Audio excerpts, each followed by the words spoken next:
A reading from the Holy Gospel according to St. Matthew chapter 23 verses 13 to 22. Passage taken from the Message version of the Bible. Jesus turned to address his disciples along with the crowd that had gathered with them. I have had it with you. You are hopeless. You religion scholars, you Pharisees, frauds.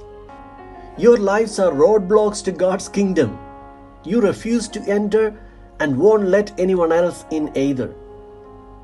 You are hopeless, you religion scholars and Pharisees, frauds. You go halfway around the world to make a convert, and once you get him, you make him into a replica of yourself, double damned. You are hopeless. What arrogant stupidity, you say. If someone makes a promise with his fingers crossed, that's nothing. But if he swears with his hand on the Bible, that's serious. What ignorance! Does the leather on the Bible carry more weight than the skin on your hands? And what about this piece of trivia? If you shake hands on a promise, that's nothing. But if you raise your hand that God is your witness, that's serious? What ridiculous hair splitting!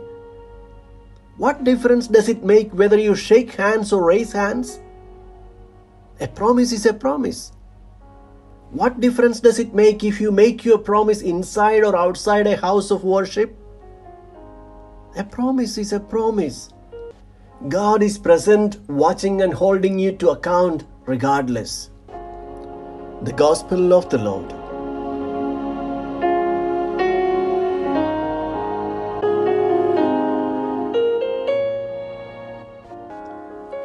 Reflections on the Gospel according to St. Matthew chapter 23 verses 13 to 22. The reading of this passage from the Message Bible better expresses the frustration of Jesus over the stiff-necked behavior of the Pharisees and the Scribes. I would request you to listen to the passage again. The words of Jesus are to be understood as a reflection for our own Christian communities and the way we behave. Today and in the coming 2 days, we will listen to the list of 7 woes or the 7 griefs that Jesus places against the corrupt religious leaders.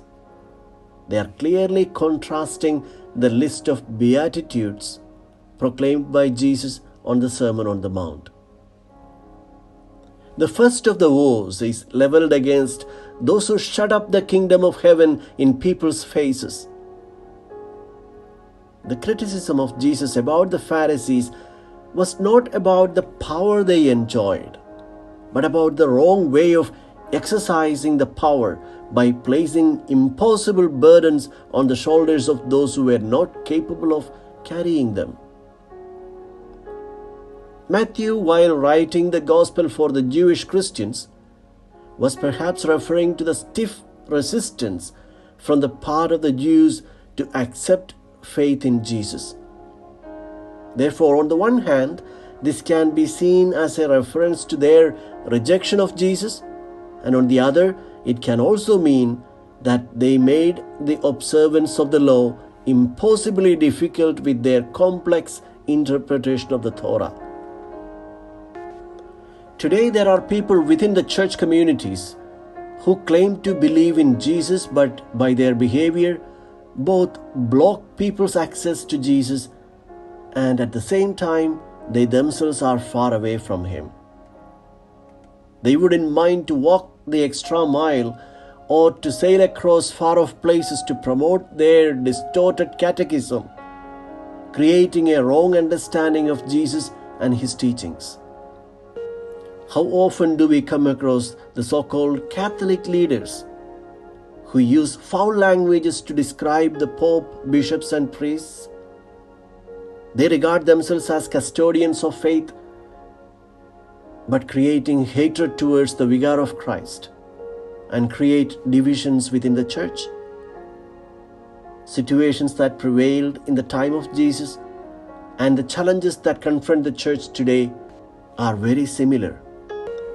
We come across the abuse of authority and power every day, whether in the church, in the government, in the business, leading to all kinds of greed and corruption. Positions of service are turned into instruments of personal gain, often at the expense of the weakest and the neediest. The church too can find itself in excessive concern over matters of money at the expense of its pastoral mission. A church and its institutions that are rich in a world of poverty and need is a stumbling block to the authentic preaching of the gospel.